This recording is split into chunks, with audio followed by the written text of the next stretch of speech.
¿Cómo se habría visto la ciudad de Roma al final de la Antigüedad tardía y el comienzo de la Edad Media temprana, alrededor del 600 después de Cristo?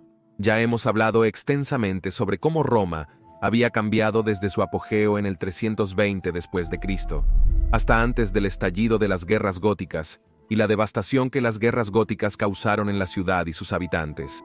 Pero ahora veamos a Roma unos 50 años después de las guerras góticas. ¿Cómo debió haber sido caminar por las calles de esta, que una vez fue una gran ciudad?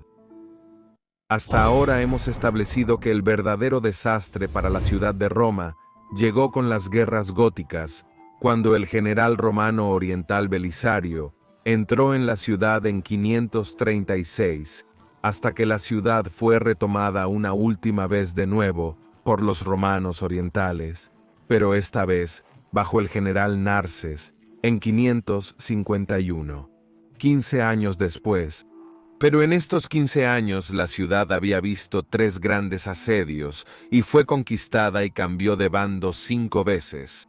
La hambruna generalizada causada por el evento de enfriamiento climático de 536 por la peste de Justiniano, después de 542, y por los asedios había despoblado severamente la ciudad. La población de Roma se redujo de 100 a 200.000 antes de las guerras góticas a unos escasos 30.000 después de los años 550.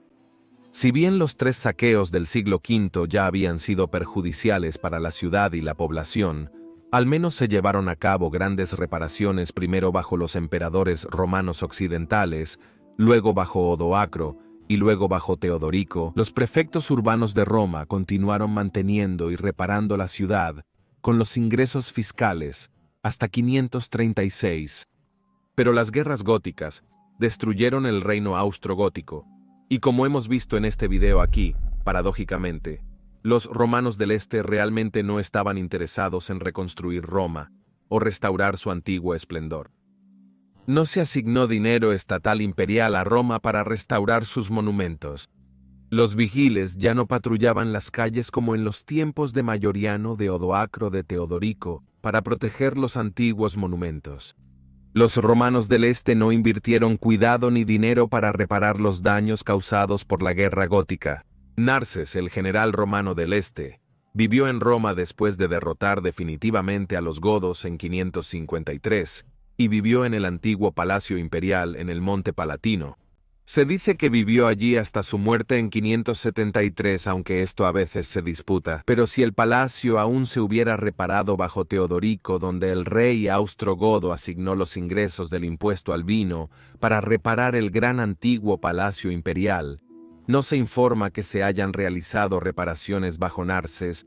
De hecho, sabemos que Narses incluso saqueó algunas estatuas del desolado templo de Júpiter Optimus Maximus para adornar sus cámaras en el palacio. Si Roma aún hubiera conservado algo de su magnífico esplendor imperial bajo el reino austrogodo, la decadencia ahora comenzaría a desenfrenarse sin que nadie organizara el mantenimiento y las reparaciones de los antiguos edificios grandiosos.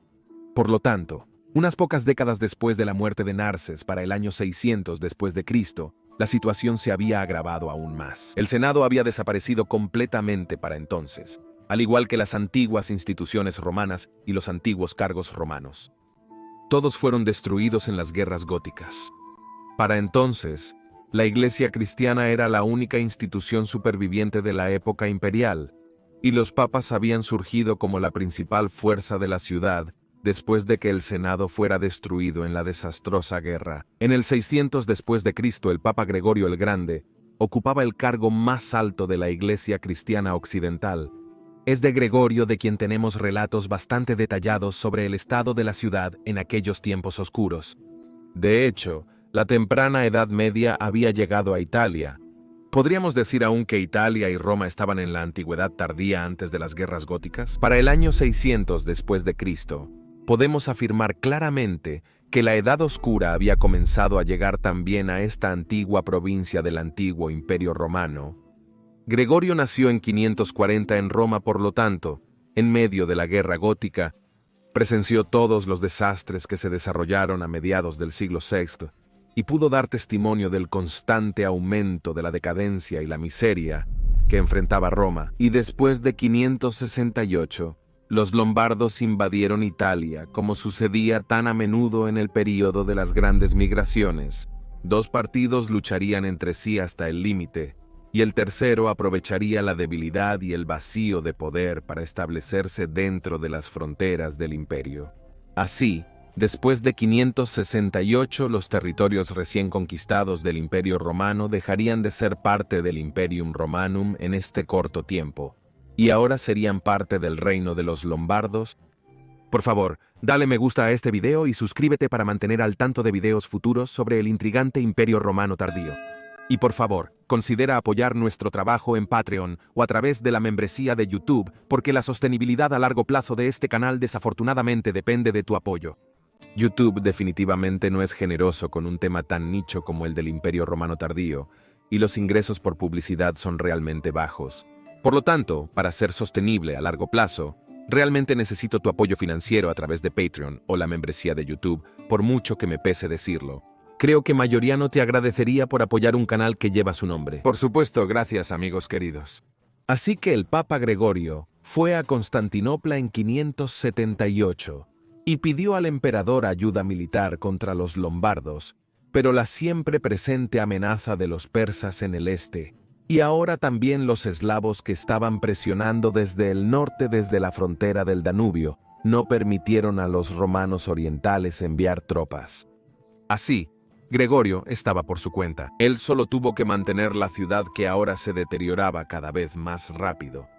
Y desde 590 hasta su muerte en 604 en Roma, describe la imagen absolutamente desolada que Roma debió haber presentado en aquel entonces. La ciudad fue despoblada por la constante hambruna y enfermedad. El Tíber inundaba regularmente la ciudad. La humedad facilitaba la propagación de enfermedades. Los antiguos monumentos de la antigüedad se derrumbaban a diestra y siniestra. Lo que aún se había mantenido bajo Teodorico, ahora estaba completamente expuesto a los elementos. Los terremotos dañarían los edificios de vez en cuando, y ahora por supuesto nada se reparaba o restauraba. Las columnas derrumbadas se dejaban tiradas en el suelo. Templos derrumbados y otros monumentos antiguos no restaurados. Los materiales de construcción incluso se recogieron y saquearon para construir nuevos edificios. Las partes periféricas de la ciudad ya estaban completamente abandonadas y entregadas al deterioro. Las 30.000 personas restantes ahora vivían en el área del antiguo Campus Martius y el Foro Boarium. El foro romano vio su última actividad de construcción con la columna de Focas en el año 608 después de Cristo, en honor al usurpador romano oriental Focas, que reinaba en ese momento en Constantinopla.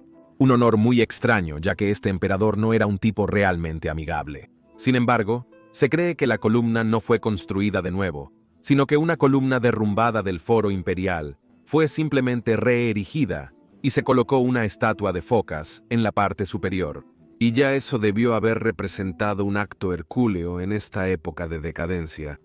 Pero ya para ese momento, el foro romano debió haber ofrecido una imagen bastante triste. Todavía se mantenía en el siglo VI, bajo Teodorico, tanto que en el año 500 después de Cristo, el monje africano Fulgencio al ver el foro romano exclamó: «¡Cuán magnífica debe ser la Jerusalén celestial cuando la Roma terrenal brilla tan intensamente!». Pero 100 años después, tras los desastres de las guerras góticas, ya no se mantenía el foro. Los edificios se estaban desmoronando. La vegetación comenzaba a invadir el nivel del suelo y los edificios.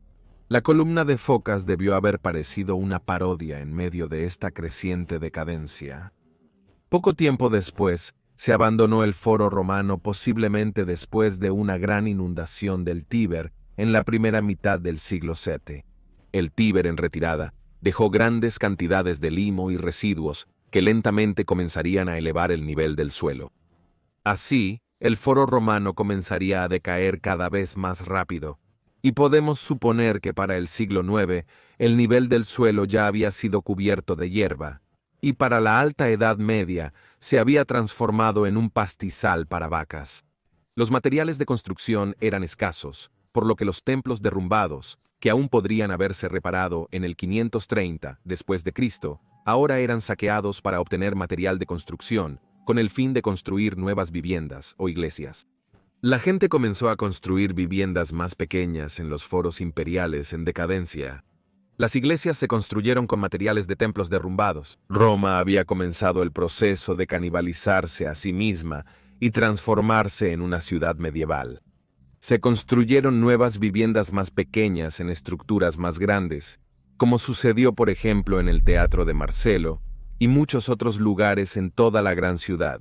Los baños ya habían sido abandonados desde que los godos cortaron los acueductos en el asedio de 537.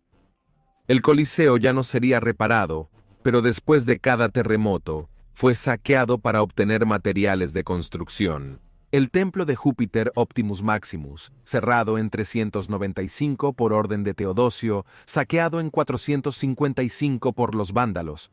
El techo dorado arrancado, nuevamente saqueado en 570, y uno por Narciso todavía estaba de pie en el monte Capitolino, una cáscara vacía, estéril, desolada, recordando a la gente de un tiempo grandioso que ahora parecía un sueño lejano, como una leyenda. La gente que deambulaba por las estructuras inmensamente grandes debió haber pensado que los edificios eran obra de gigantes. El Circo Máximo, una vez construido para albergar hasta 250,000 personas, ahora era 10 veces demasiado grande para toda la población de la ciudad. El Coliseo, capaz de albergar a 50,000 personas, solo el 5% de la población máxima de Roma, ahora podía albergar casi el doble de la población de toda la ciudad. El núcleo poblado en el Campus Martius y el Foro Boarium ahora sería el centro de actividad, mientras que la mayor parte de la ciudad sería abandonada. Más tarde se acuñaría un término para este fenómeno: habitatio y deshabitatio, áreas pobladas y áreas despobladas. Roma ahora comenzaría lentamente a convertirse en un vasto campo de edificios en constante y rápido deterioro, completamente vacíos y abandonados, y un pequeño núcleo medieval habitado cerca del río Tíber. Por lo tanto, podemos decir que el desastre para Roma comenzó con las guerras góticas, y el verdadero deterioro comenzó después de los años 540, y para el 600 Roma estaría en caída libre. Los únicos edificios que sobreviven en Roma desde la época imperial, como el Panteón o la Curia Julia, solo sobrevivieron porque se transformaron en iglesias cristianas. Después del año 600 después de Cristo, Roma había comenzado su larga transformación de capital imperial a ciudad medieval. Y si estás interesado en cómo exactamente debió haber lucido Roma durante las guerras góticas, puedes ver este video aquí en la esquina superior derecha. Pero si estás más interesado en Roma en la época imperial tardía, puedes ver el otro video en la esquina inferior derecha. Digo gracias de nuevo a todos los amigos de la historia romana, gracias amici imperi romani, y bene valete.